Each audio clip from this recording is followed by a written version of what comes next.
The human fleet emerged from quantum space around the Zaltharian capital world just as the sun was rising over the largest city on the planet. 2,000 ships spread out in perfect formation, their hulls gleaming in the morning light. Admiral Morrison stood on the bridge of the Liberty and looked down at the world that had ruled the galaxy for 1,000 years. Zalthar Prime was beautiful in a cold, threatening way. Massive cities covered the continents, connected by transport tubes that ran high above the ground. Orbital defense platforms surrounded the planet like a steel ring, bristling with weapons powerful enough to crack moons in half. The Emperor's palace rose from the center of the largest city like a golden mountain.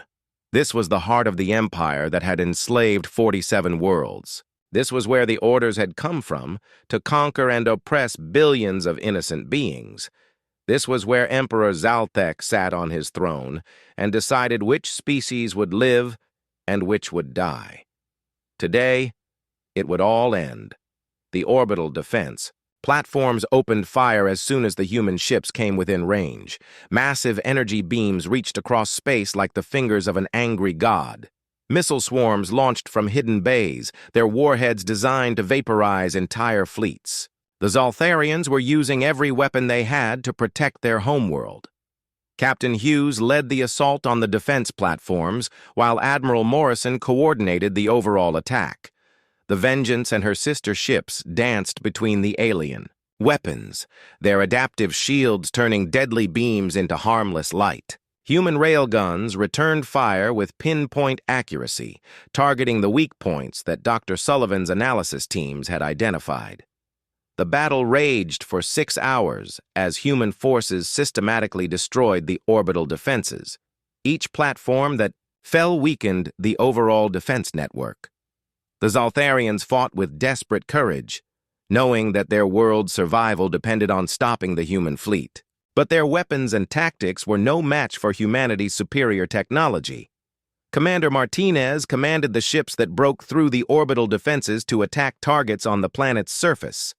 Military bases, communication centers, and government buildings became priority targets. The goal was not to destroy the planet, but to cripple the Empire's ability to coordinate resistance. Dr. Sullivan worked with technical teams to disable the planetary shield generators that protected the capital city. The shields were powered by massive fusion reactors buried deep underground. Human engineers had studied similar systems on other worlds and knew exactly how to shut them down without causing explosions that would harm civilians. Emperor Zalthek watched the battle from his palace throne room. His advisors had fled or hidden in underground bunkers. His military commanders were dead or cut off from communication. The humans were systematically destroying everything that had made his empire possible. The Emperor could see human ships descending through the atmosphere like falling stars. Their hulls glowed red-hot from atmospheric entry, but their shields protected them from any damage. Soon they would land in his city, and his palace would be surrounded by enemy soldiers. Zalthek had one last option available to him. Deep beneath the palace was a doomsday weapon that could destroy the entire planet. If he could not rule his empire, then he would make sure the humans could not have it either. Better to see everything burn than to surrender to primitive creatures from a distant world. The Emperor made his way down to the secret chambers where the planetary destruction device waited. It was a massive machine that could cause the planet's core to become unstable. The resulting explosion would destroy Zalthar Prime and everything within several light years of the system. But Zalthek had underestimated human intelligence capabilities. Commander Martinez had detected the energy buildup from the doomsday weapon as soon as it began charging. Her sensors showed exactly where the device was located and how it was designed to work. Working with Dr. Sullivan's technical team, Martinez managed to hack into the weapon's control systems just minutes before it would have fired. Instead of destroying the planet, the device was shut down and its power redirected to stabilize the planet's geological systems. The Emperor's final gambit had failed completely. Human troops landed in the capital city and moved toward the palace. They met some resistance from Zaltharian soldiers, But most of the defenders had given up when they saw that their cause was hopeless. The humans treated prisoners well and provided medical care for the wounded. Admiral Morrison walked through the palace halls toward the throne room where Emperor Zaltek waited. The building was huge and filled with treasures stolen from conquered worlds. Paintings, sculptures, and artifacts from dozens of species decorated the walls. All of it would be returned to its rightful owners once the war was over. The throne. Room doors opened and Morrison entered with a small group of officers. Emperor Zaltek sat on his golden throne, dressed in robes that sparkled with jewels from 100 worlds. He looked old and tired, like a man who had finally realized that his time was over. Morrison offered terms for surrender that were simple and non-negotiable. The Zaltharian Empire would be completely disbanded. All conquered worlds would be given their freedom.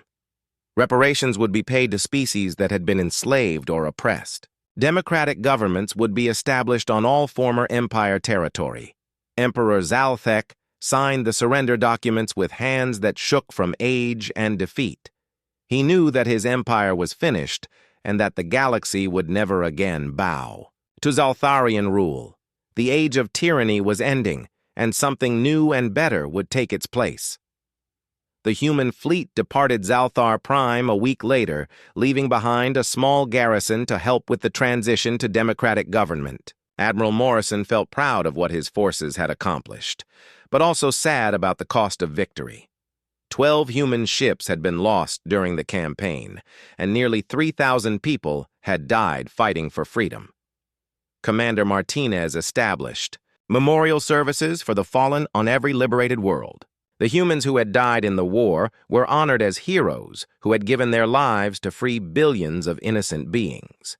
Their sacrifice had made possible a new age of peace and cooperation among the stars. Dr. Sullivan worked with representatives from the freed species to establish the Galactic Federation, a democratic organization that would replace the Empire. Every world would have a voice in the new government. No single species would ever again be allowed to dominate the others. 5 years after the end of the war, Admiral Morrison stood in the gardens of New Geneva, the Federation's new capital. Children from dozens of different species played together, under trees that had been planted as symbols of the new peace. The memorial wall nearby bore the names of every human who had died to make this moment possible. The Zaltharian Empire had threatened Earth to force humanity's submission. They had not realized that they were waking up the most dangerous force in the galaxy. Humans valued freedom above life itself, and they were willing to fight any enemy to protect that freedom. The sleeping giant of the Sol system had awakened, and the universe would never be the same. Humanity had kept its promise to bring freedom to the stars, and the galaxy was finally at peace. Captain Jake Morrison stood in the center of the massive council chamber. The room was so big that he could barely see the walls. Above him, crystal beings floated in the air. Their bodies sparkled like diamonds in the bright lights. These were the judges of the Galactic Council. They would decide if humans could stay in galactic society or be thrown out forever. Jake looked around the chamber. Thousands of alien species filled the seats. Some looked like giant insects. Others were made of living metal. A few were just clouds of gas that somehow spoke with voices. All of them were here to vote on humanity's fate. Ambassador Lisa Rodriguez sat in the human section. Her face was pale with worry. She had spent years trying to make peace with the other species. Now all her work might be for nothing. Next to her, Dr. Nathan Cross checked his datapad one more time. The scientist had prepared mountains of evidence to prove humans were not dangerous, but Jake could see the doubt in his eyes. The lead judge spoke in a voice that sounded like breaking glass. Humans of Earth, you stand accused of many crimes against galactic law. You have built too many warships. You have refused to change your genes as we ordered. Most serious of all, you have created thinking machines that are too smart, Jake wanted to argue. He wanted to shout that humans had followed every rule they knew about. But the council had made it clear that speaking out of turn would make things worse, so he stood silent and listened to the charges against his species. Another judge floated forward. This one looked like a tree made of blue crystal. The human species shows patterns that worry us greatly. You breed too fast. You spread to new worlds too quickly. You solve problems in ways that break our established methods. This makes you unpredictable and dangerous. Lisa Rodriguez stood up slowly. The council had given her permission to speak for humanity. Honored judges, humans have never attacked another species without cause. We have shared our technology freely. We have helped defend council worlds from pirates and raiders. How can you call us dangerous when we have only tried to help? The crystal tree judge made a sound like wind through leaves. This is exactly what we mean. Other species ask permission before they help. They follow proper channels. They wait for approval. Humans simply act. This cannot be allowed to continue. Dr. Nathan Cross felt his heart sink as he understood the truth. The council was not afraid of human aggression. They were afraid of human independence. Every other species in the galaxy had learned to ask permission before trying anything new. Humans still believed they could make their own choices. The voting began. Each species announced their decision in their own language. The translation machines turned every vote into cold, clear words that everyone could understand.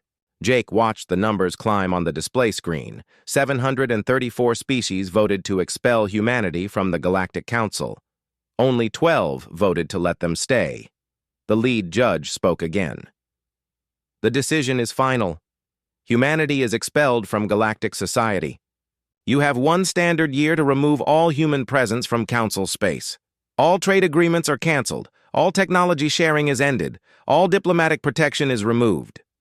Fleet Admiral Susan Carter sat in the observation deck above, the main chamber. She commanded the human colonial fleet, the largest group of human ships in space. Her officers watched her face as the judgment was announced.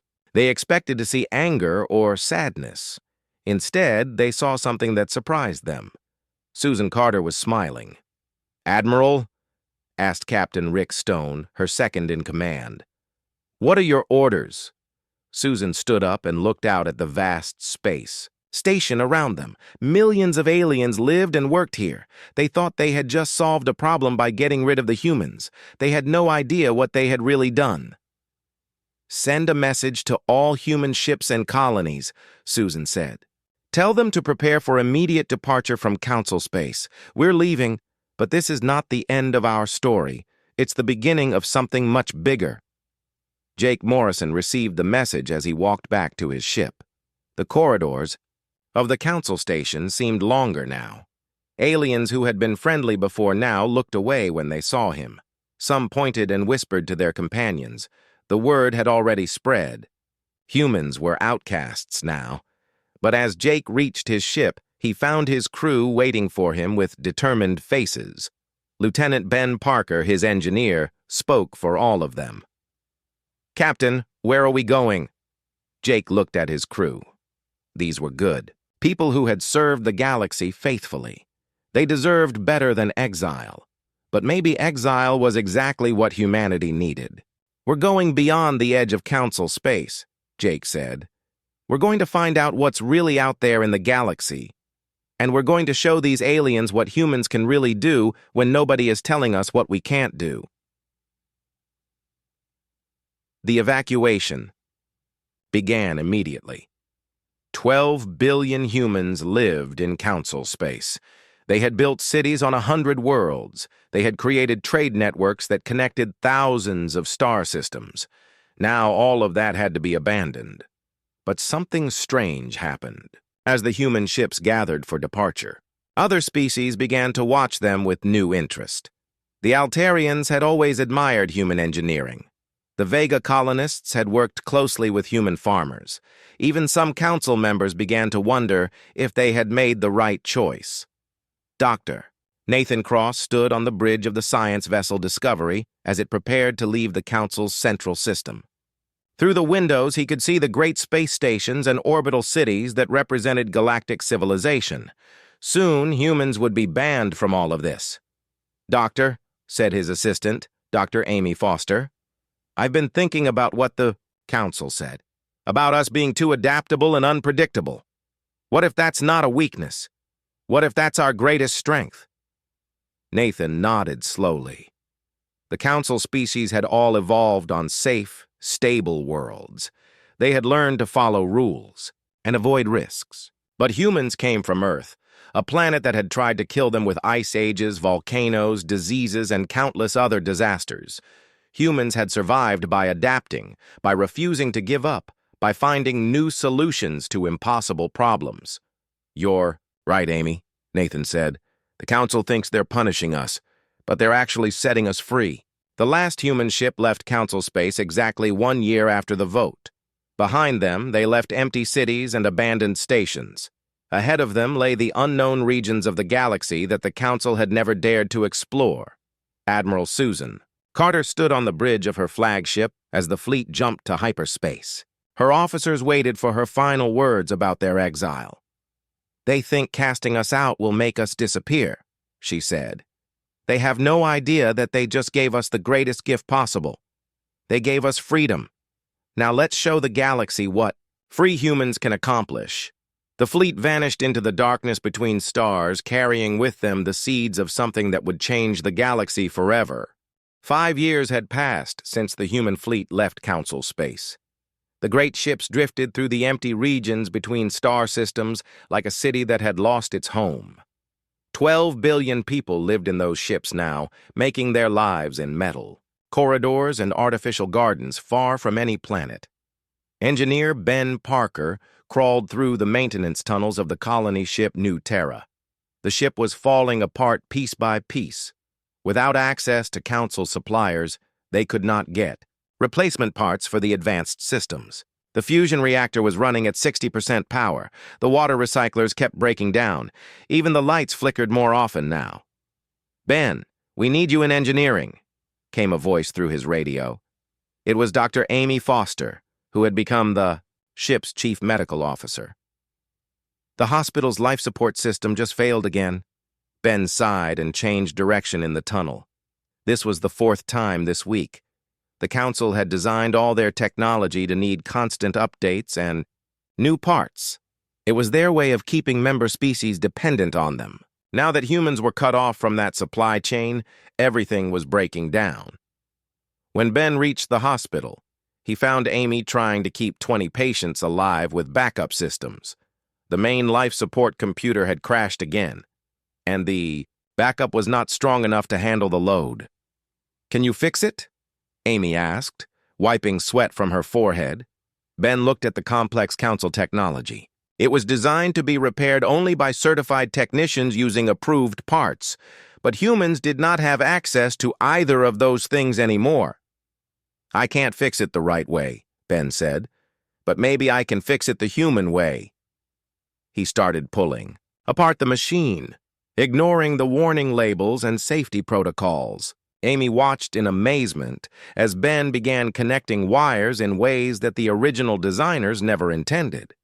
He used parts from 3 different broken machines to build something entirely new. "This should not work," Amy said, as she watched him. "Work. Council engineers would say that," Ben replied, connecting the last wire. "But they design things to follow rules. Humans design things to work." The new system hummed to life. Not only did it work, but it worked better than the original. It used less power and processed air more efficiently. Ben had accidentally created something superior to council technology. Word spread quickly through the fleet about Ben's success. Soon, engineers on every ship were taking apart council machines and rebuilding them in new ways. Without the restrictions of council regulations, human creativity began to flourish. Captain Rick Stone commanded the scout ship Explorer as it searched for new worlds beyond council space. The council had always told member species that the galaxy was mostly empty and dangerous beyond their borders, but Rick was finding something very different. "Captain, you need to see this," called his navigation officer, Lieutenant Helen Brooks. She pointed to the star chart on the main screen. We found 17 habitable worlds in the last month. All of them are completely empty. Rick studied the data. These were not marginal worlds that might support life with great effort.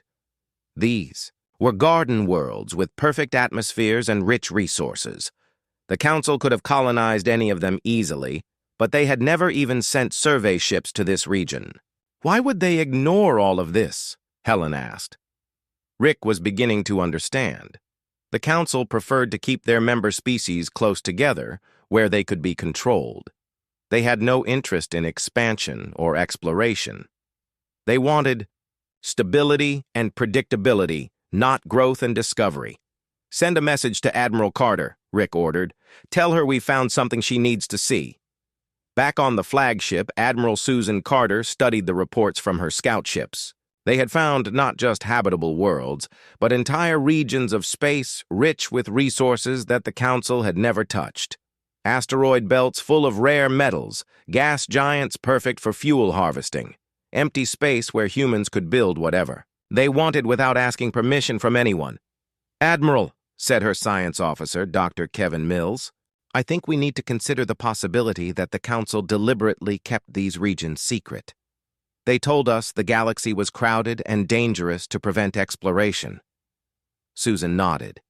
She had suspected something like this for months.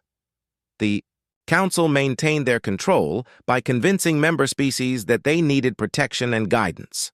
If those species learned how much opportunity existed beyond Council borders, many of them might choose to leave. The first major test of human independence came when Commander Helen Brooks detected a distress signal from a Council science vessel. The ship had been exploring near the edge of Council space when it was attacked by unknown raiders. The crew was trapped and running out of air. Helen's first instinct was to help, but her orders were clear. Humans were no longer welcome in Council space. If she crossed the border to rescue the ship, it could be considered an act of war. She made her decision in seconds. All hands, prepare for combat operations. We're going to save those people. The explorer jumped into Council space and found the science vessel under attack by 3 raider ships. The raiders were using old Council military equipment, probably stolen from abandoned bases. They were no match for human military tactics. Helen's crew disabled all 3 raider ships in less than 10 minutes. They rescued the Council scientists and escorted them to safety. The grateful aliens could not stop thanking their human rescuers. Why did you help us? Asked the lead scientist, a tall being with blue skin and 4 arms. The Council expelled your species. You owe us nothing. We helped because it was the right thing to do, Helen replied. That's what humans do. The rescued scientists returned to Council space with disturbing reports. The humans were not just surviving their exile.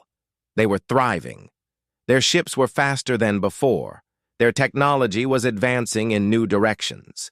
Most importantly, they still acted with honor and compassion, even after being treated so badly. Dr. Amy Foster made a discovery that would change everything.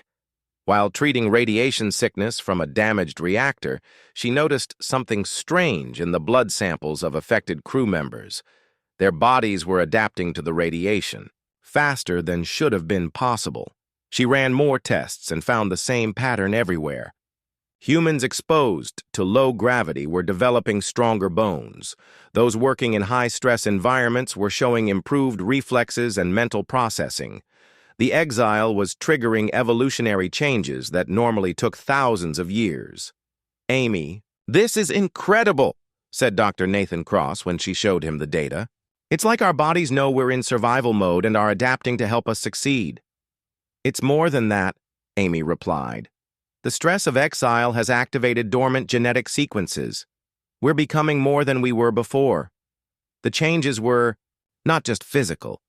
Human children born in the fleet were showing remarkable intelligence and creativity. They learned faster, solved problems in unexpected ways, and displayed an independence of thought that amazed their parents. Captain Jake Morrison watched a group of these children playing in the recreation area of his ship. They had created a complex game that involved mathematics, engineering, and strategy all at once. Council children their age would still be learning basic facts by memorization. They're preparing themselves for something, Jake told his wife, Dr. Carol Baker, the ship's chief medical officer. They know we're going to need every advantage we can get. The council made a terrible mistake, Carol replied. They thought casting us out would weaken us. Instead, they removed all the restrictions that were holding us back. As the 5th year of exile ended, Admiral Susan Carter called a meeting of all ship commanders. The fleet had grown stronger during their wandering. Their technology was advancing beyond anything in Council space. Their people were adapting and evolving. Most importantly, they had discovered that the galaxy was far larger and richer than the Council had ever admitted. We're not exiles anymore, Susan told the assembled commanders. We're pioneers. The Council wanted to get rid of us because they feared what we might become. Now it's time to show them they were right to be afraid. The fleet had found dozens of habitable worlds in the unexplored regions. They had developed new technologies that surpassed Council standards. They had proven that humans could not only survive without Council protection, but could thrive in ways that the Council never imagined. Our wandering days are over, Susan announced. It's time to build something new, something better. It's time to show the galaxy what humans can accomplish when nobody tells us what's impossible. The great ships turned toward the first world they would colonize. Behind them lay 5 years of struggle and adaptation. Ahead lay the birth of something that would reshape the galaxy forever. The humans were no longer running from their exile. They were embracing it as the greatest opportunity in their species' history. 10 years after their exile began, humans built their first permanent home beyond Council space. They called the world Haven, and it became something the galaxy had never seen before. The planet sat in the perfect zone around its star, with blue, oceans, and green continents that reminded many humans of Earth. Governor Claire Watson stood on the balcony of the new Capitol building and watched ships land every day. But these were not just human ships. Aliens from dozens of species came to Haven seeking something they could not find in Council space: freedom to grow and achieve without limits. The first non-human to request citizenship was Dr. Zara, a reptilian scientist from the Vega system. She had spent her life following Council research protocols that moved slowly and carefully. When she heard about the advances humans were making, she decided to see for herself. "Why do you want to leave Council space?" Claire asked during Zara's interview. "Because I want to discover new things," Zara replied. "In Council space, I spend more time filling out permission forms than doing actual research. Here, I hear that scientists can explore any idea they want." Claire smiled and handed her the citizenship papers. "Welcome to Haven, Dr. Zara. I think you're going to like it here." The Haven Institute of Technology became the center of innovation for the growing Alliance. Dr. Kevin Mills ran the institute with a simple rule: no idea was too crazy to try. Human and alien scientists worked together on projects that the Council would have banned immediately. "Look at this," said Dr. Ben Parker, showing Kevin his latest creation. It was a metal that could repair itself when damaged. "I was trying to solve our ship maintenance problems and accidentally created something that rebuilds itself." Kevin examined the sample.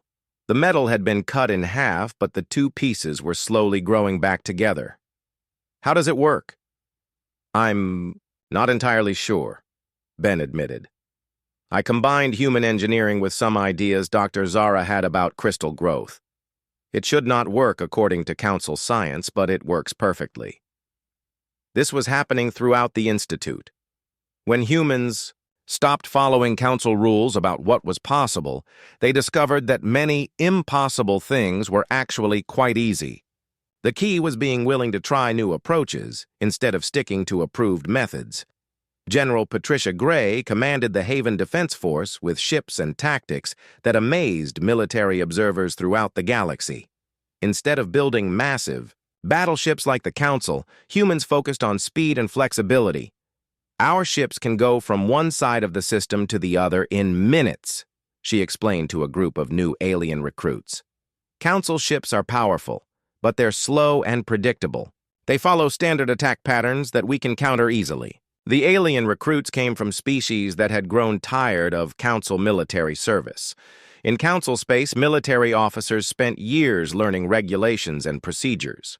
In the Human Alliance, they learned to think quickly and adapt to new situations. Lieutenant Tony Cooper, a young human pilot, demonstrated the new tactics during a training exercise. His small fighter ship faced off against a simulation of a Council heavy cruiser. The cruiser had 100 times more firepower, but Tony's ship could appear anywhere around it instantly using new jump technology. The trick is not to fight their strengths, Tony explained as his fighter disabled the simulated cruiser. We don't try to match their firepower. We use speed and surprise to hit them where they're weak. The first real test came when a Council enforcement fleet arrived to investigate Haven. Admiral Marcus Webb commanded 3 heavy cruisers and 50 escort ships. His orders were to determine if humans were developing illegal technology and stop them if necessary. Admiral Susan Carter met the Council fleet at the edge of the Haven system with just 10 human ships. Webb was confident that his overwhelming advantage in numbers and firepower would intimidate the humans into compliance. Admiral Carter, Webb broadcast on the standard diplomatic channel, you are ordered to submit to inspection by Council authority. Any resistance will be considered an act of war. Susan smiled at the threat. Admiral Webb, you are in Alliance space without permission. I suggest you leave immediately. Alliance space? Webb laughed. You're a collection of exiles and refugees. You have no legal authority here. Then I guess we'll have to show you how much authority we actually have, Susan replied. The battle lasted less than an hour. The human ships used new technology that allowed them to phase in and out of normal space. They appeared behind Council ships, disabled their weapons and engines, then vanished before the Council crews could respond. Webb's overwhelming force found itself helpless against an enemy they could not catch or predict. Surrender your fleet, Susan demanded when the last Council ship was disabled. Your crews will be treated well and return to Council space with a message. Webb had no choice but to comply. His entire fleet had been defeated without the loss of a single human ship. As his crew was taken prisoner, he realized that the humans had become something far more dangerous than the Council had imagined. The captured Council crews were treated with kindness and respect. Dr. Amy Foster personally ensured that wounded Council soldiers received the best medical care available. Many of them had never seen technology as advanced as what the humans were using. How is this possible? Asked a Council engineer as Amy used a healing device that repaired his broken bones in minutes. This technology is decades beyond anything in Council space. It's what happens when you stop believing that things are impossible, Amy replied. We learned that most limits exist only in our minds. Word of the battle spread quickly through both Council and Alliance space. The Council had sent their best fleet against the humans and been completely defeated. More importantly, the human victory had been achieved without killing anyone. This combination of power and mercy impressed many species who had grown tired of Council rule. Applications for Alliance membership increased dramatically. Entire colonies declared independence from the Council and requested protection from human forces. The Alliance grew from 1 system to 20 systems in just 2 years. Dr. Nathan Cross established the Alliance Science Council to coordinate research across all member worlds. Unlike the Council's rigid bureaucracy, the Science Council operated on principles of open sharing and rapid experimentation. We've made more scientific progress in 5 years than the Council made in 50, Nathan reported to Governor Watson. When you remove artificial restrictions and encourage collaboration, discovery accelerates exponentially. The breakthrough discoveries were remarkable. Human-alien research teams developed faster-than-light communication, gravity manipulation, technology and medical treatments that could extend lifespans indefinitely. Each advance was shared freely with all Alliance members, creating a cycle of continuous improvement. Captain Rick Stone led exploration missions that discovered new worlds at an incredible rate. The Alliance was expanding faster than any civilization in galactic history. But unlike the Council's slow, careful expansion, Alliance growth was driven by opportunity and excitement rather than fear and control. "We found 12 more habitable worlds this month," Rick reported during a strategy meeting. "All of them want to join the Alliance immediately. They're tired of waiting for Council permission to improve their lives." Claire Watson looked at the star map showing Alliance territory. It now covered 47 star systems and included 33 different species. The Council's core territory, built over thousands of years, was beginning to look small by comparison. "They made one fundamental mistake," Claire said to her advisors. "They thought that control equals strength, but real strength comes from freedom. When people are free to reach their potential, they can accomplish anything." The Alliance had become proof that a different kind of civilization was possible. Instead of rigid hierarchies and slow bureaucracies, they had created a society based on voluntary cooperation and unlimited opportunity. Species joined not because they were conquered, but because they wanted to be part of something better. As the 10th year of exile ended, humanity looked back on what they had accomplished. They had built an empire spanning dozens of worlds. They had created technologies that surpassed anything in Council space. Most importantly, they had proven that freedom and cooperation could create something stronger than fear and control. But the Council was watching, and they were preparing to respond. 15 years after humanity's exile, the Alliance had grown beyond anything the Council thought possible. 47 star systems flew the Alliance flag, and 33 different species called themselves Alliance citizens. The Council watched this growth with growing fear and anger. President Elizabeth Turner stood in the Alliance Capitol building on Haven, reading reports from across the galaxy. She had been elected as the first president of the Allied worlds by representatives from every member species. Her job was to guide an alliance that was changing the galaxy faster than anyone had expected. "Madam President," said her aide, Commander Helen Brooks, "we have a priority message from deep inside Council space." The message came from Dr. Carl Anderson, a human scientist who had chosen to stay in Council space when the exile began. For 15 years, he had pretended to accept Council authority while secretly gathering intelligence for the Alliance. Carl's message was urgent and terrifying. "The Council is planning something they call the Omega Protocol.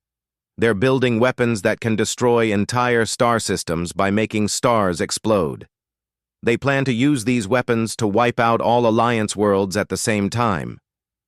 The attack will happen in 6 months. Elizabeth felt cold fear run through her body. The Omega Protocol was beyond anything she had imagined. The Council was not planning to defeat the Alliance in battle. They were planning to commit genocide on a scale never seen in galactic history. "Get me Admiral Foster immediately," Elizabeth ordered, "and call an emergency meeting of all Alliance leaders." Admiral Ryan Foster commanded the Alliance Rapid Response Fleet from his flagship, the Freedom. When he received the President's message, he immediately began calculating the impossible odds they faced. The Council could field millions of ships. The Alliance had perhaps 50,000 vessels, even counting civilian craft converted for military use. "Sir," said his tactical officer, Captain Steve Williams, "even with our technological advantages, we can't fight the entire Council fleet. Their numbers are just too overwhelming." Ryan studied the star charts showing Council and Alliance territory. The Council controlled thousands of worlds and had been building their military for centuries. The Alliance was powerful, but still small compared to the vast resources the Council could bring to bear. "We can't win a straight fight," Ryan agreed. "But maybe we don't need to. Get me Dr. Johnson immediately." Dr. Linda Johnson worked in the Alliance's most secret research facility, developing technologies that pushed the boundaries of what was thought possible. Her current project was the most ambitious thing humans had ever attempted, creating a true partnership between human minds and artificial intelligence. "Doctor," Ryan said when she arrived at his ship, "how close are you to completing the hybrid consciousness project?" Linda's eyes lit up with excitement. "Very close. We've successfully merged human creativity and intuition with AI processing speed and memory. The test subjects can think and react at superhuman levels while retaining everything that makes them human. How many subjects do you have?" "Only 12 so far. The process is complex and we've been very careful about safety, but each one is capable of piloting a ship with abilities far beyond normal human limits." Ryan made a decision that would change the course of the war. "We need to accelerate the program. How many hybrid consciousness pilots can you create in 6 months?" "Maybe 200 if we take some risks with the process. But Admiral, these people will be volunteering to become something that has never existed before. We don't know all the long-term effects." "Doctor, if we don't stop the Omega Protocol, there won't be any long-term for anyone in the Alliance.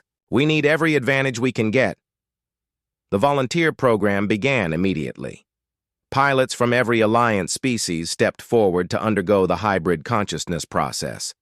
They knew the risks, but they also knew that the survival of free civilization depended on their willingness to evolve beyond normal limitations. Captain Tony Cooper was among the first volunteers. As one of the Alliance's best pilots, he felt a responsibility to lead by example. The process took 3 days of careful surgery and neural integration. When he woke up, the world looked completely different. "How do you feel?" Dr. Johnson asked, as Tony sat up on the medical table. "Like I can see everything at once," Tony replied. His voice sounded the same, but his eyes held a new depth of awareness. "I can process 1,000 different pieces of information simultaneously, while still feeling completely human." The new hybrid consciousness pilots were given ships designed specifically for their enhanced abilities. These vessels could phase in and out of normal space, travel at speeds that would kill normal crews, and execute maneuvers that required superhuman reaction times. Meanwhile, Captain Steve Williams led a team of infiltrators into Council space. Their mission was to locate the Omega Protocol weapons and find a way to turn them against the Council itself. It was a desperate plan, but desperation had become the Alliance's greatest weapon. Steve's team included volunteers from a dozen species, all trained in the newest Alliance stealth technology. They could make their ships invisible to Council sensors and move through heavily guarded space without detection.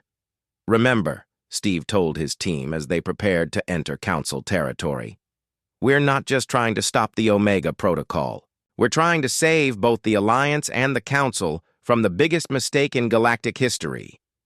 The infiltration took 2 months of careful movement through Council space.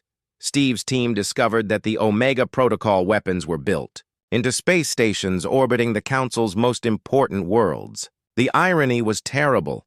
The Council had surrounded their own homes with weapons capable of destroying stars. "They're so confident that they can control these weapons," reported Lieutenant Patricia Stone, Steve's second-in-command. "They never considered that someone might turn the system against them." While Steve's team worked to sabotage the Omega Protocol, the rest of the Alliance prepared for the coming war. Every ship was upgraded with the latest technology. Every world was fortified with new defensive systems. Most importantly, every citizen understood what they were fighting for.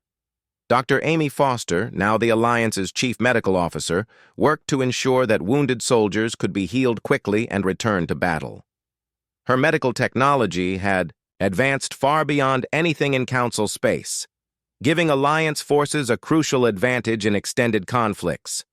"We can heal injuries that would cripple someone for life in Council space," she reported to President Turner.